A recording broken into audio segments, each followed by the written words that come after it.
السلام عليكم ورحمة الله وبركاته يا حلوين. أختكم هناء بتقول لكم وحشتوني.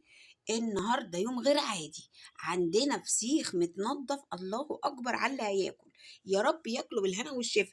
لا وإيه، فسيخ كله بطاريخ، شايفين البطروخ؟ طلعته ونضفته وخليته زي العسل، يا رب يعجبكم. بقول لكم ايه، هي حدوته صعبة شوية، بس في الاخر بتاكلي اللي نفسك فيه، وفي نفس الوقت انت ضامنة نظافته. هتشتري الفسيخة او البوري من عند الراجل نضيف، وبعد كده تملحيه بكيس ملح. الكيس الملح لل3 كيلو، اتفقنا؟ كيسة بيضة جوه كيسة بيضة جوه كيسة بيضة، لغاية ما بقى عندي 5 أكياس مربوطين قوي.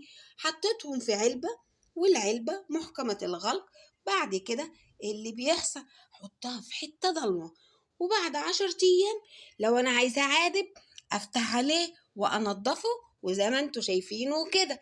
ولو أنا عايزاه حادق شوية أصبر عليه 5 أيام كمان، هيبقى أسبوعين، هيبقى برضه فسيخ جميل بس حادق سنة. تمام. أنا عايزة أحفظه إزاي؟ في علب، والعلب أو برطمانات في زيت، أحط له زيت وأقفلها، وبرضه أحطها في كذا كيسة نضيفة عشان أشيلها في الفريزر لما أعوز أسحب حتة حتة. إيه رأيكم؟ بذمتكم مش الأكلة دي جميلة؟ يا رب تعجبكم. كانت معاكم أختكم هناء إبراهيم، والسلام عليكم ورحمة الله وبركاته.